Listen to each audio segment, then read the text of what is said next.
Hello friends, IAS PCS study के इस online platform पे आपका स्वागत है। आज हम लोग इंटरनेशनल रिलेशन से शुरुआत कर रहे हैं। इसके पहले वाला पॉलिटी एंड गवर्नेंस वाला चैप्टर जो था वो कंप्लीट हो चुका है। तो बहुत लोगों की डाउट थी कि सर जो है इसका नोट्स कैसे बनाया जाए। कई सारे क्वेरीज आए थे, तो उसका मैं बारे में बता दूं कैसे नोट्स बनाना है और कैसे जो है रिवीजन करना है, वो मैं आपको बताता हूँ तरीका एक। ठीक है, तो ध्यान से देखिए इसको। देखिए ये जो है इंडेक्स है, दिसंबर मंथ वाली जो मैगजीन है उसका ये इंडेक्स है। ठीक है, तो हर महीने की जो मैगजीन आई है उसके क्या है कि उसके इंडेक्स दिए हुए हैं। तो आप एक काम करिए कि इन इंडेक्स का जो 3-4 पेज है ना, सबको पहले आप प्रिंट आउट करा लीजिए। 3 पेज या 4 पेज, ठीक है। और हर इंडेक्स मतलब इंडेक्स को प्रिंट आउट करा के उसमें एक एक जो है पेज जोड़ लीजिए A4 शीट का। तो अब कितना हो गया आपका 8 पेज। यही आपके 8 पेज के नोट्स होंगे। कैसे नोट्स होंगे मैं वो बता रहा हूँ आपको।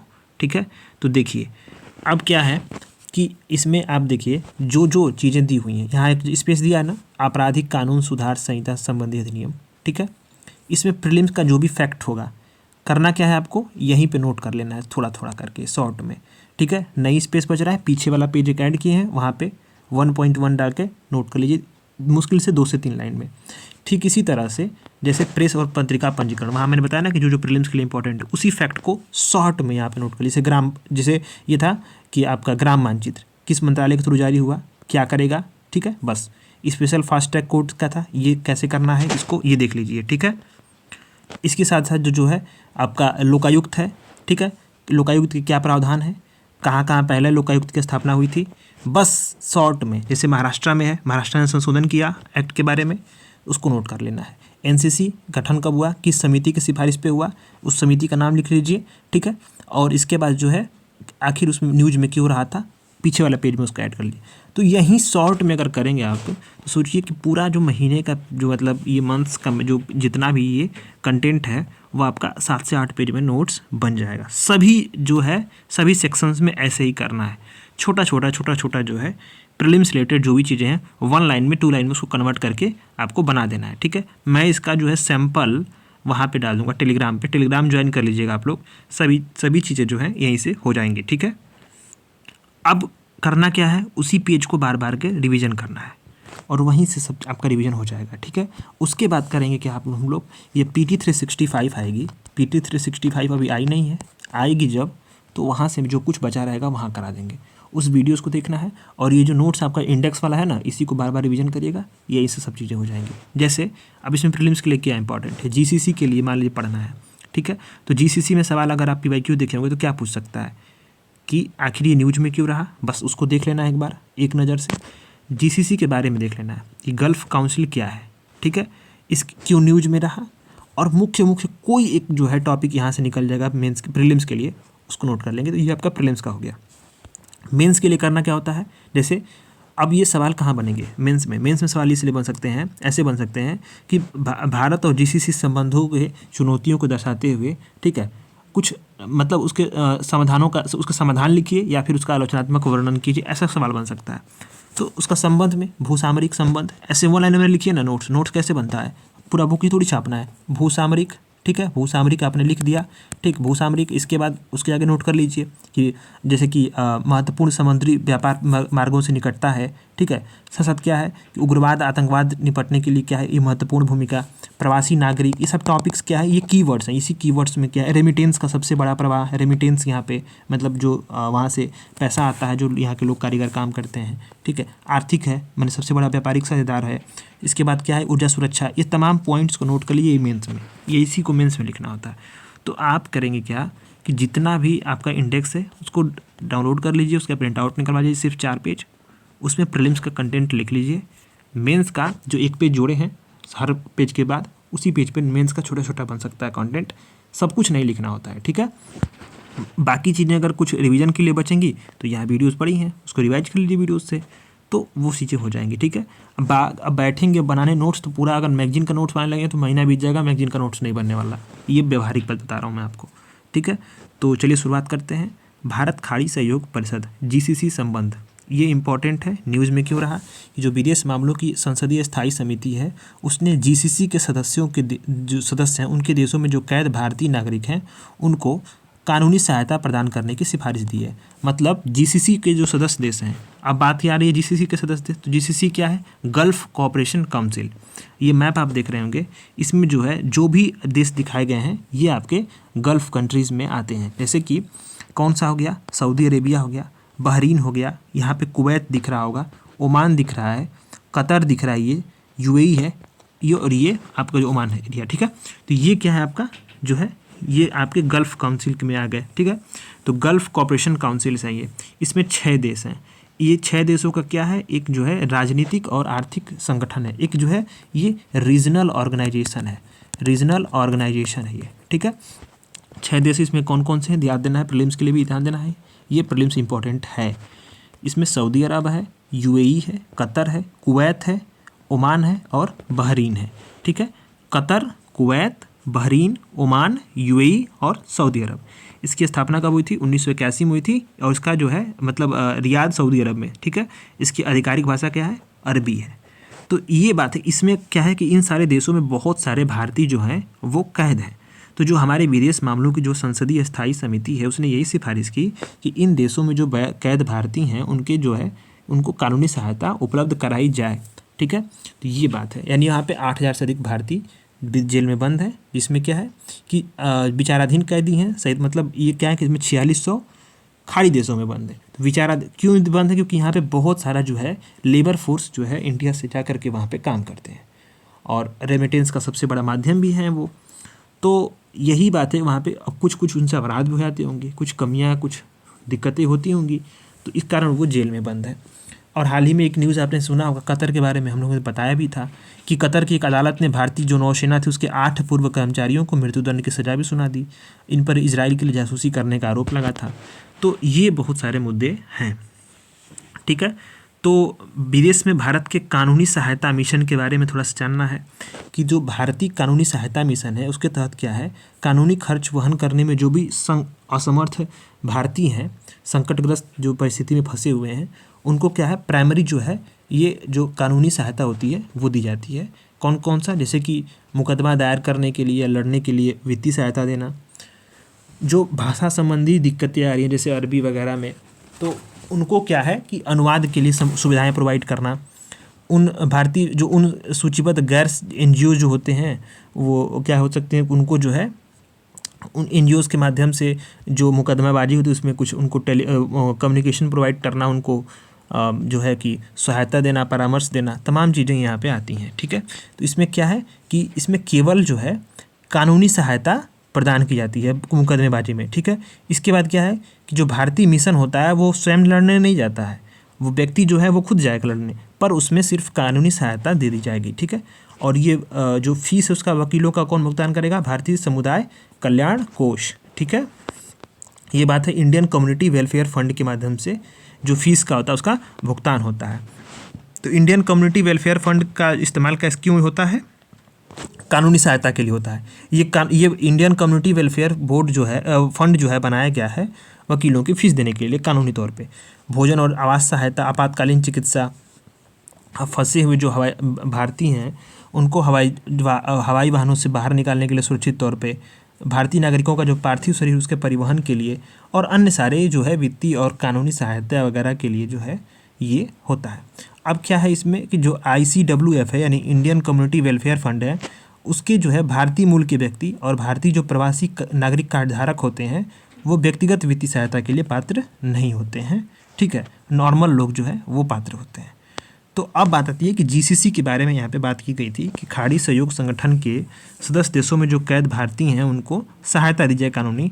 तो अब आता है कि भारत और GCC के संबंध क्या है, ये सवाल तो बन सकते हैं, और संबंध है तो कुछ चुनौतियाँ होंगी। अब उसके लिए भारत सरकार ने कुछ कदम भी उठाए होंगे और आगे की राह होगी। ये आपका मेंस का टॉपिक है, यहाँ से पूर्णतः मेंस का टॉपिक है। प्रीलिम्स रिलेटेड जो चीज़ें थी न्यूज़ में क्यों था, ICWF क्या है और खाड़ी देश जो ये देश हैं इनके बारे में समझना था बस।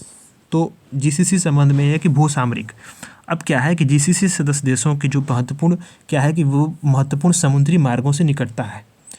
अब जानते होंगे ये लोकेशन देखिए आप, ये वाली इस लोकेशन को आप देखिए, यहाँ से क्या है कि गल्फ ऑफ अदन होते हुए, रेड सी होते हुए बहुत सारा कारोबार होता है। ठीक है, तो ये क्या है, ये पर्शियन गल्फ भी है। तो ये जो है एकदम ऐसे समुद्री एरिया में है, ऐसे समुद्री मार्गों से, जो व्यापार मार्गों से निकटता है, और क्या है कि आतंकवाद और उग्रवाद से निपटने में उनकी भूमिका भी है। तो भारत के जो स्ट्रैटेजिक जो इंटरेस्ट है ना, वहाँ से मिलते जुलते काफ़ी हैं। ठीक है, प्रवासी नागरिक बहुत बड़ी मात्रा में इन देशों में जो है ये रहते हैं, और क्या है कि इनकी जो है लगभग यहाँ क्या है, भारत के कुल जो अनिवासी हैं उनकी संख्या आधी है, मतलब काफ़ी ज़्यादा मात्रा में 50% जो भी लोग बाहरी लोग हैं उसमें सबसे आधे जो है वो भारतीय हैं। और क्या है कि ये जो है, जो रिमिटेंस मिलता है भारत को, कुल रिमिटेंस विदेशों से जो धन प्राप्त होता है उसमें सबसे बड़ा हिस्सा जो है, दूसरा सबसे बड़ा हिस्सा जीसीसी से देशों का होता है। ठीक है, और ये सबसे बड़ा भारत का व्यापारिक भागीदार संगठन भी है, कुल व्यापार का लगभग 16% व्यापार करता है। यूएई जो है सबसे बड़ा तीसरा व्यापारिक भंडार है, भागीदार देश है, और सऊदी अरब चौथा है।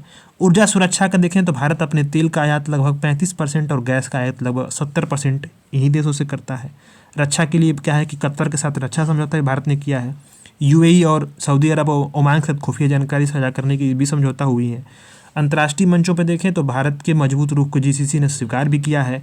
यूएई, ओमान और बहरीन ने सुधारों के साथ क्या है कि यूएनएससी में भारत की जो अस्थायी सदस्यता है उसको जो है ये समर्थन भी कर दिया था, तो काफ़ी इंपॉर्टेंट होता है। और अंतरिक्ष में देखें तो भारत द्वारा सऊदी अरब, ओमान और अन्य जीसीसी देशों में अंतरिक्ष क्षेत्र में भी उपयोग किया जा रहा है। इसरो ने क्या है कि पीएसएलवी द्वारा जो यूएई की सैटेलाइट थी, पहला नैनो सैटेलाइट कौन सा था, नाइफ 1, इसका जो है लॉन्च किया था। ये पर्यावरण अंतरिक्ष डेटा को एकत्रित करने के लिए था।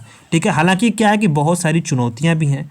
अब इन चुनौतियों से निपटने के लिए भारत सरकार ने जो है इस जीसीसी संबंधों को मजबूत बनाने के लिए कुछ कदम भी उठाए हैं। तो इन कदमों को देखेंगे और आगे की राह देखेंगे। तो चुनौतियाँ क्या है, क्षेत्रीय संकट, जैसे कि इस क्षेत्र में क्या है कि जियो पोलिटिकल टेंशंस बहुत ज़्यादा हैं और यहाँ पे कॉन्फ्लिक्ट काफ़ी ज़्यादा है। जैसे कि ईरान सऊदी अरब की जो प्रतिद्वंद्विता वो चलती है, हाल ही में सुधार भी हुआ है पर चल रही है। गृह युद्ध हो ही रहा है, सीरिया का गृह युद्ध हो रहा है, और मिडिल ईस्ट में जो युद्ध हुआ है वो कहीं ना कहीं प्रभाव कर रहा है। और स्थिरता का माहौल जो है काफ़ी क्या है, यहाँ पे भारतीय नागरिकों के समझ सुरक्षा के खतरा जो है यहाँ पे पैदा करते हैं। भू राजनीतिक जो बाधाएं हैं, जैसे कि पश्चिमी एशियाई देशों उनके साथ पाकिस्तान के क्या है मजबूत रणनीतिक संबंध है, और इस्लामी पहचान है, सैन्य संबंध से प्रेरित हैं। तो इसमें क्या होता है कि भारत की जो है तुलना में पाकिस्तान को अनुकूल माहौल मिल जाता है। तो ये भी समस्याएं हैं। चीनी प्रभाव काफ़ी ज़्यादा है, क्योंकि चीन का जो वैश्विक प्रभाव है वो खाड़ी देशों में उनके तेल और गैस क्षेत्र में इन्वेस्टमेंट और मार्केट के कारण क्या है कि ये संतुलित कर रहा है भारत को। और यही है कि जो खाड़ी देश हैं वो भारत के बजाय चीन की तरफ ज़्यादा वो झुकाव रख रहे हैं, और चीन अपना जो है प्रभाव इन देशों में बढ़ाता जा रहा है। भू आर्थिक मुद्दे भी, जैसे कि तेल और गैस की कीमतों में वृद्धि के साथ क्या होती है, युद्ध की जो स्थिति के परिणाम स्वरूप जो होता है कि खाड़ी के देशों में अर्थव्यवस्थाओं में आर्थिक गिरावट आती है। मतलब जैसे मान लीजिए कहीं युद्ध हो गया, मिडिल ईस्ट में युद्ध हो गया या अरब कंट्रीज़ में युद्ध हो रहा है, तो उससे होगा क्या कि फिर जो भी होगा कि अर्थव्यवस्थाएं उन लोगों की पूरी क्या है कि वो ऑयल बेस्ड इकोनॉमीज़ हैं। इन देशों को बोलते हैं ऑयल बेस्ड इकोनॉमीज़। अब ऑयल बेस्ड इकोनॉमी में होगा क्या कि इनको जो है यहाँ पे वेतन में कटौती होने लगी, वहाँ के जो भी मतलब प्रवासी लोग हैं, और क्या होगी, छटनी होगी उन लोगों की, आर्थिक समस्याएं आने लगेंगी। क्योंकि क्या है कि ऑयल सीधे सीधे सप्लाई चेन बाधित होगी, तो फिर उन लोगों को समस्या आ जाती है। तो इससे क्या होता है कि जो नियोजन होता है उसमें प्रवासी समुदाय के बजाय क्या होता है कि अपने नागरिकों की जो वरीयता देने की जो प्रवृत्ति होती है ना, ये भी समस्या बन जाती है। और छटनी वगैरह से क्या है कि ये नकारात्मक प्रभाव पड़ता है। तो इससे क्या है कि भारत और जीसीसी संबंधों को मजबूत बनाने के लिए कुछ कदम भी उठाए, जैसे कि उच्च स्तरीय यात्राएं हुई हैं, जैसे कि भारत और जीसीसी देशों के शीर्ष नेतृत्वकर्ताओं को परस्पर नियमित उच्च स्तरीय यात्राएं आयोजित करनी चाहिए। व्यापार में देखें तो हाल ही में क्या है कि जीसीसी ने भारत के साथ एफटीए वार्ता आरंभ करना शुरू कर दिया है। एफटीए हो जाएगा तो बेहतरीन हो जाएगा, फिर तो फ्री ट्रेड एग्रीमेंट। आईमेक जो परियोजना थी G20 में इसका जो है इसका शुरुआत करने गई थी, इसका अच्छा प्रभाव पड़ेगा। संस्कृति में देखें तो सांस्कृतिक आदान प्रदान के लिए बहुत सारे कार्यक्रम आयोजित किए जा रहे हैं, और प्रवासी भारतीयों के लिए प्रयास भी किए जा रहे हैं। मदद पोर्टल की शुरुआत की गई है माइग्रेंट और कॉन्सुलर संबंधी जो समस्याएं होती हैं। तो ठीक है, तो आगे की राह में देखना क्या है कि आर्थिक संबंधों में विविधता लाना बहुत ज़रूरी है। खाड़ी के देशों में तेल और गैस के व्यापार के अलावा अन्य क्षेत्र में भी इसको देखना चाहिए, जैसे कि टेक्नोलॉजी में हेल्थ सेक्टर में, रिन्यूएबल एनर्जी में, अनेक सेक्टर में इसमें बढ़ाने का प्रयास करना चाहिए। जो रीजनल सिक्योरिटीज हैं उससे जुड़े जो मुद्दे होंगे उस पर कॉपरेशन को हमारा मजबूत करना है, एकदम स्ट्रॉन्ग करना है, जिससे क्या होगा, समुद्री सुरक्षा और बढ़ेगी और आपदा प्रक्रिया पे बहुत सारी जो समस्याएं हैं वो सॉल्व हो जाएंगी। सांस्कृतिक आदान प्रदान लोगों के बीच में क्या है कि संपर्क को बढ़ाना बहुत ज़रूरी है, जिससे पर्यटन प्रोत्साहित होगा और पीपल टू पीपल कॉन्टैक्ट जो है वो बिल्डअप होगा। दूसरे वाले आर्टिकल की तरफ आते हैं, इंटरनेशनल मैरीटाइम ऑर्गेनाइजेशन IMO। पहली बात की सुर्खियों में क्यों रहा, तो भारत को IMO परिषद में सर्वाधिक मतों के साथ 2 वर्ष के कार्यकाल के लिए फिर से चुन लिया गया। तो ठीक है, तो ये बात है IMO न्यूज में है। पहले हम IMO को देख लेते हैं। इसको तो एक बार कराया भी जा चुका है, हालांकि फिर से करा रहे हैं कि अंतर्राष्ट्रीय समुद्री संगठन IMO, इंटरनेशनल मैरीटाइम ऑर्गेनाइजेशन, इसका हेडक्वार्टर कहाँ पे है, लंदन में है, UK में। जेनेवा, स्विट्जरलैंड, वाशिंगटन वगैरह मत मार के चले जाइएगा वरना रोएंगे। ये लंदन में है, ध्यान देना इसको, ठीक है। इसकी स्थापना कब हुई थी, 1948 में हुई थी। IMO कन्वेंशन को अपनाने के बाद हुई थी। इसका जो है UN की एक विशेष एजेंसी है, इसीलिए ध्यान देना है कि इसका हेडक्वार्टर UN समझ करके फिर और उनका मत मार देना, ये लंदन में है, ठीक है। ये करता क्या है कि आपसी सहयोग के जरिए सुरक्षित माने सिक्योर, पर्यावरण के अनुकूल और कुशल और सतत पोत परिवहन को बढ़ावा देता है, ठीक है। इसकी स्ट्रक्चर में देखें तो एक सभा है, एक परिषद है, 5 प्रमुख समितियां हैं और कई सारी उप समितियां इसमें शामिल हैं।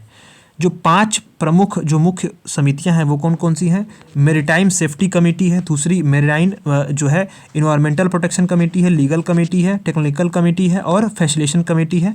175 देश हैं, भारत इसका जो है सदस्य है, ठीक है। तो IMO का सदस्य क्या है, भारत है, इसीलिए तो चुना भी गया है फिर से, तो ये आपको ध्यान देना है, ठीक है।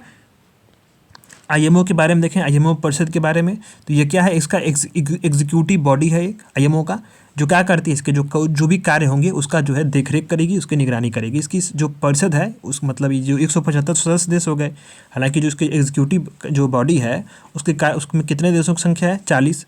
अब इसका जो मतलब सदस्यों को कैसे चुनते हैं, तो असेंबली द्वारा 2 वर्ष का कार्यकाल होता है, उसी तरह चुनते हैं। तो एक इसकी 3 श्रेणियां बनी हुई हैं, एक A, B और C। पहली श्रेणी में क्या है कि अंतर्राष्ट्रीय पोत परिवहन सेवाएं प्रदान करने में जो रुचि रखने वाले देश होते हैं वे शामिल होते हैं। B श्रेणी में क्या होता है कि जो समुद्री व्यापार में रुचि रखने वाले होते हैं, अंतर्राष्ट्रीय समुद्री व्यापार में, उन देशों को शामिल करते हैं। तो भारत को इसी श्रेणी में फिर से चुना गया है, ये इंपॉर्टेंट है, ध्यान देना। श्रेणी B में, ये प्रीलिम्स के लिए थोड़ा सा है, इसको देख लीजिएगा। श्रेणी C में क्या है कि समुद्री परिवहन या नेविगेशन में जो रुचि रखने वाले देश हैं उसमें शामिल होते हैं, ठीक है। तो ये आपको ध्यान देना है। और ये इसका महत्व देखना सबसे इम्पोर्टेंट है। महत्व में समझेंगे, महत्व समझने के बाद बहुत सारी जो है इसकी चुनौतियां भी IMO के समक्ष और निष्कर्ष है, तो उसको समझेंगे। ये आर्टिकल कंप्लीट हो गया और बड़े वाले आर्टिकल भी है, ये IR का सब खत्म हो जाएंगे। तो IMO का महत्व क्या है, पर्यावरण संरक्षण में देखते हैं। पहला महत्व कि जो पोतों से होने वाली समुद्री प्रदूषण उस पर रोकथाम लगेगी। IMO ने मार्पोल कन्वेंशन के माध्यम से जो भी पोत हैं उस पर समुद्री प्रदूषण की रोकथाम और उसे कम करने का प्रयास किया है। अब ध्यान देना है, मार्पोल कन्वेंशन, ये आपको कहीं नोट कर लेना है कॉपी में। मार्पोल कन्वेंशन किस लिए जो है, ये जो है कि समुद्री प्रदूषण से जो पोत होते हैं ना, समुद्री प्रदूषण, उसको रोकथाम करने के लिए इसी कन्वेंशन का उपयोग होता है, ठीक है। अब बात यह है, यह कन्वेंशन क्या है, यह कन्वेंशन जो पोत है उससे होने वाले तेल, रासायनिक प्रदूषण और सीवेज डिस्चार्ज और जो भी जो सिप होती है ना, उससे होने वाले अपशिष्ट, उसका निपटान से जुड़ी समस्याओं का समाधान भी करता है। IMO ने मार्पोल कन्वेंशन से इसी समुद्री प्रदूषण को कम करने का प्रयास किया है, ठीक है। तो मार्पोल कन्वेंशन को भूलना नहीं है, ध्यान देना है। समुद्री जैव विविधता का संरक्षण कर रहा है, जैसे कि यह क्या है कि जो आक्रामक जलीय जीव हैं उनके प्रसार पर रोक लगाता है और समुद्री जैव विविधता का संरक्षण करता है। ध्वनि प्रदूषण का समाधान कैसे कर रहा है, तो वाणिज्यिक पोत परिवहन से जल के भीतर क्या होता है कि ध्वनि प्रदूषण को कम करने के लिए IMO का दिशा निर्देश पालन करना जरूरी होता है, इसी का अनुपालन सुनिश्चित करता है। ये जलवायु परिवर्तन का समन, यानी कि जो है IMO क्या है, परिवहन सेक्टर का जो भी ट्रांसपोर्ट सेक्टर है उसका पहला अंतर्राष्ट्रीय विनिकाय है, जो क्या कर रहा है, अंतर्राष्ट्रीय पोत परिवहन के लिए ऊर्जा दक्षता उपायों को अपनाया है। पहला निकाय है ये पूरे ट्रांसपोर्ट सेक्टर में। और क्या है, लंदन जो डंपिंग कन्वेंशन और प्रोटोकॉल को अपनाया है IMO ने, किस लिए, जो समुद्र में डंप किए जा रहे हैं, अपशिष्ट हो रहे हैं, उसका निपटान करने के लिए।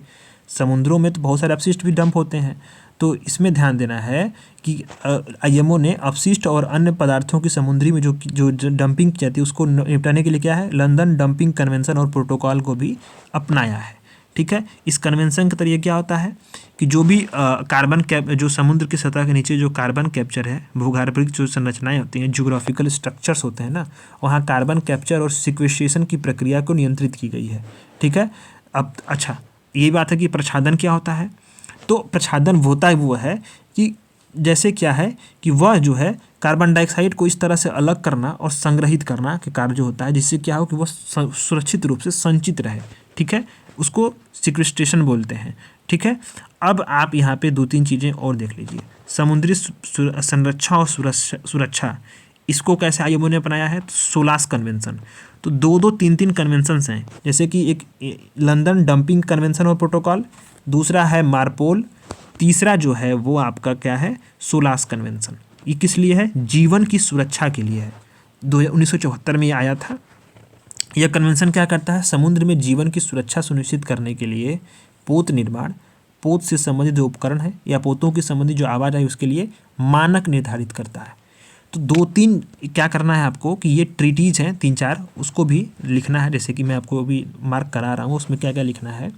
तो समुद्री पायरेसी और सशस्त्र डकैती को रोकता है जो समुद्रों में, जैसे बहुत सारे क्या है कि अभी जो है पश्चिमी हिंद महासागर में अभी देख रहे होंगे आपकी जो हूती विद्रोही हैं यमन के, वो बार बार जो समुद्री शिप्स आ रही हैं, ये क्या कर रहे हैं, देखिए ये यमन है ना, ऊपर आपने देखा होगा जीसीसी काउंसिल में, देखिए ये यमन है, नीचे ये ओमान के नीचे यमन है। जो भी यहाँ से शिप गुजर रही हैं, ये वाला एरिया जो ये देश यमन है, यहाँ पे हैं हूती विद्रोही, इनका यहाँ पे इस क्षेत्र पे कब्जा है। और जो भी इस शिप इस रास्ते से गुजर रही रेड सी होते हुए, ये हमेशा वहाँ पे उसको जहाज़ों पे अटैक कर रहे हैं। 2-4 महीनों से जब से ये क्या हुआ, मिडिल ईस्ट में युद्ध शुरू हुआ है।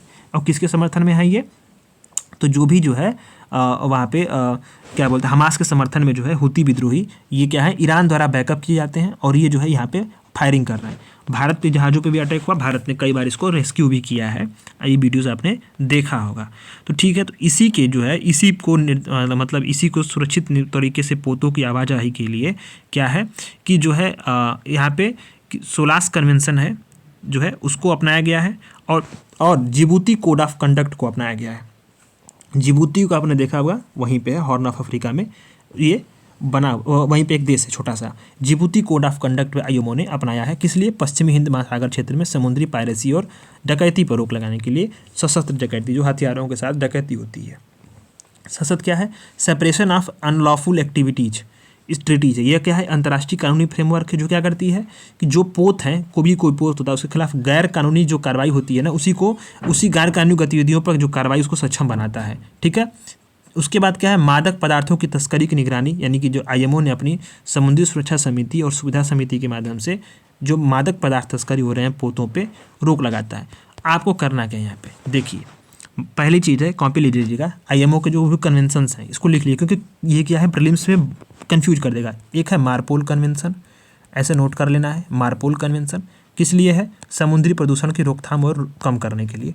ठीक है, बस इतना लिख लेना है। लंदन डंपिंग और कन्वेंशन प्रोटोकॉल, जो भी समुद्र में डंप किए जा रहे अपशिष्ट उसका निपटान करने के लिए, बस खत्म। फिर इसके बाद क्या है, सोलास कन्वेंशन, किस लिए, समुद्री में जो है उसमें जीवन सुरक्षा के लिए अंतर्राष्ट्रीय कन्वेंशन है, जो भी मतलब समुद्री जो जीवन को सुरक्षा सुनिश्चित करने के लिए। इसके बाद क्या है कि सप्रेशन ऑफ अनलॉफुल एक्टिविटीज़, ये क्या है कि ये अंतर्राष्ट्रीय कानून है, मतलब क्या है कि जो भी पोत है उसके खिलाफ गैर कानूनी गतिविधियों पर कार्रवाई को सक्षम बनाता है, खत्म। इतना सारे जो है कन्वेंशंस को और ट्रीटीज़ को ध्यान देना है जो आईएमओ संचालित करता है। एक है बायोफॉलिंग। बायोफॉलिंग क्या होता है, जो समुद्र के जो जहाज़ होते हैं, जैसे मान लीजिए ये जहाज़ है, ठीक है, ये जहाज़ है, ठीक, इसका जो ये आगे का हल है, देख रहे हो ना, ऊपर का और नीचे का जो ये जो एरिया होती है ना, यहाँ पे क्या होता है कि जलीय जीव के जो प्रजाति उसका जमा हो जाता है। ठीक है, तो कई बार क्या होती हैं कि जो आक्रामक प्रजातियाँ होती हैं ना, जैसे आक्रामक जलीय जीव हैं वैसे आक्रामक प्रजातियाँ होती हैं।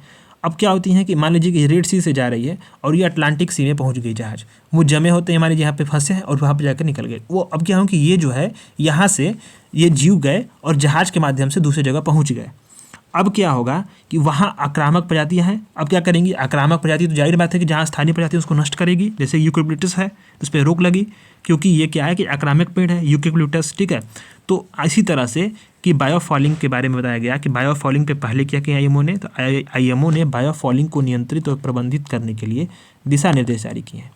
अच्छा, ग्लोफॉलिंग क्या है, ग्लो फॉलिंग ये है, ग्लो फॉलिंग प्रोजेक्ट पार्टनरशिप ये क्या है, तो आप जानें कि बायो फॉलिंग के समाधान के लिए जो है ग्लोबल इकोनॉमिक फंड जो है GEF, ठीक है, वैश्विक पर्यावरण सुविधा, UNDP और IMO ने बायो फॉलिंग के लिए इसका एक सोल्यूशन निकाला है, ग्लो फॉलिंग पार्टनरशिप प्रोजेक्ट। ठीक है, तो ध्यान देना है कि बायो फॉलिंग टर्म क्या है।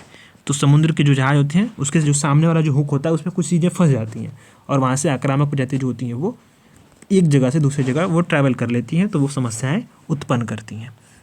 अच्छा, IMO के समक्ष चुनौतियाँ क्या हैं, तो सदस्य संगठनों में क्या है कि सदस्य देशों का जो असमान प्रभाव है, वित्त पोषण कमजोरी उसमें बहुत सारे हैं। जैसे कि क्या होता क्या है कि अधिक देश जो उत्सर्जन कर रहे हैं, जैसे जो उत्सर्जन करने वाले अधिक देश हैं उससे अधिक धन और कम उत्सर्जन करने वालों से कम धन लेने की व्यवस्था करनी चाहिए। यहाँ पे उद्योगों का अनुपातहीन प्रभाव है। जैसे क्या है कि अभी क्या है कि बहुत सारे जो है जलवायु परिवर्तन समन जैसी अन्य समस्याओं पे जो है ये उद्योग की चिंताओं का समान रूप से समर्थन नहीं करता है। जब अभी आप देखें तो IMO के अंदर जो समिति स्तर पे जो भी सदस्य हैं, जो परामर्शकारी सदस्य, उसमें से 57% क्या है उद्योग समूह संबंधित हैं। ट्रांसपेरेंसी इंटरनेशनल का रिपोर्ट है ये। बहुत सारी क्या है कि जो उभरती टेक्नोलॉजी उसको रेगुलेट करने की क्षमता का अभाव है। IMO के पास कार्यबल का अभाव है, टेक्नोलॉजी विनियमित कर नहीं पा रहा है। और क्या है कि कई सारी जो राजनीतिक सहमतियां हैं उसका भी अभाव, जैसे अर्जेंटीना, ब्राज़ील, बहुत सारे देश क्या है कि जो है कि CBDRRC का ये सिद्धांत का हवाला देते हैं। कौन सा ये है, common but differentiated responsibility and respected capability, साझा लेकिन विविध जिम्मेदारियां और संबंधित समझाएं। ठीक है, ये बात है साझा। इसका कॉन्सेप्ट क्या है, मतलब ये है common but differentiated responsibility and respected capabilities, साझा लेकिन विभेदित जिम्मेदारियां और संबंधित क्षमताएं। ये किस लिए था कि देख लीजिए, जैसे मान लीजिए कि मैं आसान भाषा में बता रहा हूँ चीज़ें समझा करके। देखिए, मान लीजिए कार्बन उत्सर्जन करने वाले 2 देश हैं, एक है भारत है, एक चाइना है, USA है और UK है। ठीक है, जो मानक तय होंगे कार्बन उत्सर्जन को कम करने के लिए क्या है, सबके लिए कम होंगे कि सबको कम करना है, लेकिन क्या है रिस्पॉन्सिबिलिटीज़ किसकी अधिक होंगी, जो सबसे अधिक उत्सर्जन कर रहा होगा। अब क्या है कि जितना मान लीजिए कि USA और UK 10 यूनिट उत्सर्जन कर रहे हैं और ये क्या है जो आपका जो विकासशील देश है वो भी 10 यूनिट कर रहे हैं। पर ये बात है कि ये क्या है, अब सबकी अगर एक समान अगर अधिरूपित कर दिया कि नहीं सबको आपको 10 यूनिट से कट करके 1 यूनिट तक लाना है, तो आखिर इन देशों में तो विकास रुक जाएगा ना, चाइना और इंडिया में। और जो USA और UK क्या है विकास की गति को प्राप्त कर चुके हैं। तो रिस्पॉन्सिबिलिटीज तो तय हो रही हैं, पर क्या है कि कैपेबिलिटीज़ भी तो देखनी है, क्षमताएं। तो इसी जो सिद्धांत को अपनाया जाता है कि नहीं ठीक है, चलो क्या है कि अगर तुम विकसित देश है तो उसकी रिस्पॉन्सिबिलिटी अधिक होगी, जो विकासशील देश हैं कम से कम उनको क्या है कि जो है कुछ छूट होती है, कुछ जो है उनके अनुसार कैपेबिलिटीज़ के अनुसार उसकी जो है रिस्पॉन्सिबिलिटी दी जाएंगी। तो वही है कि साझा लेकिन विविध जिम्मेदारियाँ और संबंधित क्षमताएँ। ये सारे सिद्धांत का हवाला कौन देते हैं, जो विकासशील देश हैं, ताकि क्या है जो ग्रीन हाउस गैस का उत्सर्जन है उसका विनियमन जो है भेदभाव तरीके से ना हो। जैसे अर्जेंटीना, ब्राज़ील, भारत, यही जो है विकासशील देशों के लिए। अब क्या है कि संगठन का अत्यधिक सीमित और विनियामकी दायरा है। जैसे क्या है IMO के जो नीतिगत मिश्रण है उसमें क्या है आर्थिक साधनों का और जो प्रोपल्सन है उसमें नवीन तकनीकों का अभाव है। अब जो ये मिश्रण है, ये जो ऑयल का और अन्य चीज़ों का जिस तरह से ये इसने ग्रीन हाउस गैस उत्सर्जन की कटौतियाँ की हैं उसमें ये बात कर रहा है। तो ये समस्याएँ हैं।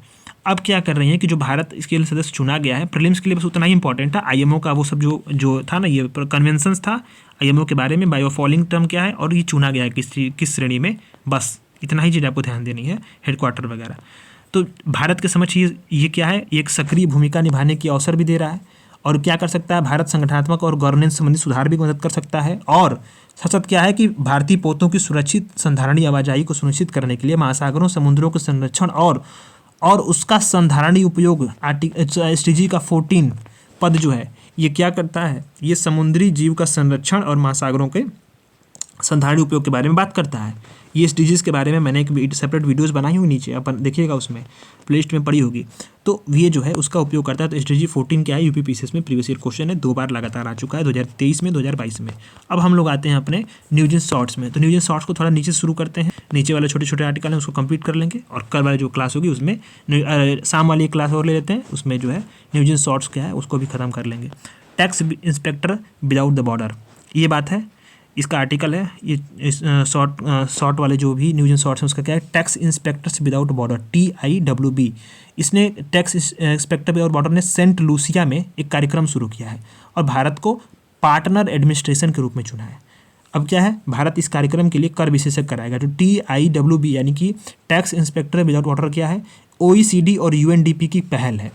तो इसी तरह से नोट्स में लिखना होता है। देखिए जैसे क्या लिखेंगे, टैक्स इंस्पेक्टर विदाउट बॉर्डर, ये क्या है, इस पहल किसकी है, तो UPSC पूछ सकता है, OECD, ठीक है, और प्लस UNDP, इसकी एक पहल है, ठीक है। अब कहाँ पे शुरू किया इसने, सेंट लूसिया में इसने कार्यक्रम शुरू किया है। भारत क्या है इसमें पार्टनर एडमिनिस्ट्रेशन है, जो करेगा क्या कि टैक्स जो है टैक्स विशेषज्ञ को उपलब्ध कराएगा। अब क्या करते हैं, यह विशेष विकासशील देश के जो टैक्स का एडमिनिस्ट्रेशन है उसको टैक्स ऑडिट ज्ञान और कौशल का हस्तांतरण की सुविधा देगा, ठीक है। अब ये इंपॉर्टेंट है, बस इतना ही, उसके बाद बाकी चीज़ें कुछ नहीं पूछ सकता इसमें। अब क्या है, 20 year of UN convention against the corruption, UN कैक, ये क्या है कि मैक्सिको में 2003 में UN कैक पे हस्ताक्षर हुआ था और 2005 में लागू हुआ था। ये क्या है कि भ्रष्टाचार के खिलाफ कानूनी रूप से बाध्यकारी एकमात्र जो यूनिवर्सल कन्वेंशन है। इम्पॉर्टेंट है, कहीं किसी बुक में आपको नहीं मिलेगा, क्योंकि ये जो है मैथ मैगजीन में ही मिल सकते हैं चीज़ें, बुक में तो दिया ही नहीं है सब। तो 2003 में मतलब मैक्सिको में हस्ताक्षर हुए थे, 5 में लागू हुआ था। UN कैक भ्रष्टाचार के खिलाफ कानूनी रूप से बाध्यकारी है, एकदम दुनिया का एकमात्र यूनिवर्सल कन्वेंशन है ये, ठीक है। बस इसमें क्या है, भारत इसका पक्षकार है, 190 देश हैं कर ये। अब इसमें क्या है, भ्रष्टाचार के अलग अलग रूप हैं, जैसे इसमें रिश्वतखोरी, किसी के प्रभाव में आकर कार्य करना, पद का दुरुपयोग करना, निजी सेक्टर में भ्रष्टाचार की गतिविधियाँ, तो ये सारी चीज़ें। इसमें कन्वेंशन में 5 पद्धतियाँ हैं, रोकथाम संबंधी उपाय है, अपराधीकरण और कानून लागू करना, अंतर्राष्ट्रीय सहयोग को उपलब्ध करना, एसेट की रिकवरी करना, तकनीकी सहायता, सूचनाओं का आदान प्रदान करना, ठीक है। ड्रग और अपराध पे जो UN का जो कार्यालय है, इस कन्वेंशन का क्या है, वही संरक्षक है, ठीक है। अब यही जो है मतलब ड्रग और अपराध पे UN का जो कार्यालय यही क्या करता है, सचिवालय के रूप में कार्य करता है। और जो है पक्षकार देशों का सम्मेलन इस कन्वेंशन के लिए नीतियाँ बनाने वाला प्रमुख अंग है। 2 साल में इसकी बैठक होती है। और क्या है कि ये व्यापक भ्रष्टाचार रूप से निपटने के लिए व्यापक फ्रेमवर्क भी देता है, और इसकी पुष्टि लगभग विश्व के सभी देशों ने की है। हालांकि बहुत सारी चिंता है, जैसे कि भ्रष्टाचार को स्पष्ट रूप से प्रभावित नहीं करता, सिविल सोसाइटी को शामिल नहीं किया गया है, और पंचायत जो भ्रष्टाचार रोधी जो है कानूनी संस्थाओं के बीच में कोई तालमेल नहीं है। तो इसमें प्रीलिम्स के लिए इंपॉर्टेंट क्या है, प्रीलिम्स के लिए इंपॉर्टेंट ये है कि UN कैक कहाँ हस्ताक्षर हुए थे, मैक्सिको में, कब, 2003 में, लागू कब हुआ 2005 में। क्या है ये, भ्रष्टाचार के खिलाफ UN का जो है एक भ्रष्टाचार के खिलाफ क्या है, सबसे जो है प्रमुख UN का एकमात्र बाध्यकारी वैश्विक जो तौर पे कन्वेंशन है। क्या करता है ये, भ्रष्टाचार को जो है, इसमें भारत इसका सदस्य है, भ्रष्टाचार की जो गतिविधियाँ उसको जो है कन्वेंशन रोकथाम के लिए इसके उपाय बताता है। और इसका जो है संरक्षक कौन है, UNODC, मतलब ड्रग्स और अपराध पे UN कार्यालय जो है इसका संरक्षक है। बस खत्म, ये चीज़ आपने जान लिया, खत्म। अब global cooperation and training framework, ये भी एक इम्पॉर्टेंट है। कैसे इंपॉर्टेंट है देखिए, तो भारत, अमेरिका और ताइवान ने एक साइबर सुरक्षा कार्यशाला का आयोजन किया। तो सबसे बड़ा सवाल यही पूछ सकता है कि global cooperation and training framework को शुरुआत का आयोजन किस देशों ने किया, तो USA, इंडिया और ताइवान। इसका उद्देश्य क्या है कि परिचालन, ऑपरेशनल जो स्पेशलिटी है ना, उसको बढ़ावा दिया जाए, और मैक्सिमम जो सर्वोत्तम पद्धतियाँ हैं उसको जो है साझा किया जाए। अब इसको किसने लॉन्च किया था, 2015 में अमेरिका और ताइवान ने लॉन्च किया था। इसका निर्माण क्या होता है, जो वैश्विक समाधान है, समस्या है, उसका समाधान के लिए ताइवान की जो क्षमता, विशेषज्ञता, उसका उपयोग करने के लिए प्लेटफॉर्म बनाया जाए। अब क्या होता है कि दुनिया भर के जो प्रैक्टिशनर्स होते हैं, पब्लिक जो हेल्थ के, सप्लाई चेन के, मानवीय सहायता के, डिजिटल हेल्थ के, ये क्या है कि अनेक क्षेत्रीय मुद्दों पर विचार विमर्श के लिए अनेक देशों के जो विशेषज्ञ उससे जुड़ सकते हैं। भारत इसका सदस्य नहीं है, ध्यान देना है यहाँ पे, ये बात है। ताइवान, USA, जापान, ऑस्ट्रेलिया इसके क्या है, पूर्णकालीन सदस्य हैं, ठीक है। तो ये आपका प्रीलिम्स के लिए इम्पॉर्टेंट हो सकता है, ठीक है। तो यही इसी तरह से मैगजीन को करना है, ज़्यादा कुछ लोड लेके नहीं चलना है। वीडियोस पढ़िए, बार बार देखेंगे तो आपका एक दो बार आप देख लेंगे 1.5x पे लगा के, तो भी आपका जो है चीज़ें रिवाइज हो जाएंगी। और ये मैं करा दे रहा हूँ मैगजीन, PT 365 आएगी तो वहाँ आपको बेहतरीन तरीके से और कराया जाएगा, क्योंकि क्या है वो प्रीलिम्स स्पेशल आएगी। इसी में से जो प्रीलिम्स वाली चीज़ें होती है, जैसे मान लीजिए कि ये आपका क्या था कि UN कैक, और ये था TIWB, tax inspector without border, ये का इसी में से चीज़ें जो प्रीलिम्स वाली होंगी ना, उसी को छाट के PT 365 बन जाता है मैगजीन में से ही। तो जब सभी मंथ्स की मैगजीन होती हैं उसमें से सब कुछ छाट के प्रीलिम्स वाली चीज़ें वो क्या होती हैं, सब्जेक्ट वाइज PT 365 बन जाती है, उसी को हम कराएंगे, उसको भी कराएंगे। तो मैगजीन अगर आप पढ़े रहेंगे, PT 365 मात्र 2 दिन में एक सब्जेक्ट की खत्म हो जाएगी, ठीक है। तो प्रीलिम्स आते आते आपका करंट अफेयर 2 बार 3 बार रिवाइज हो जाएगा, टेंशन लेने की बात नहीं है। नोट्स नहीं बना है तो अब नोट्स मत बनाइए क्योंकि समय नहीं है, ठीक है। अब नोट्स मत बनाइए। वैसे अगर आप बनाना चाहते हैं तो फिर मैंने एकदम सबसे आसान उपाय बताया कि जो इंडेक्स है, इंडेक्स को डाउनलोड करिए और वहीं पर मेन मेन चीज़ें लिख लीजिए, बात ख़त्म, ठीक है। तो फीडबैक ज़रूर दीजिएगा। धन्यवाद।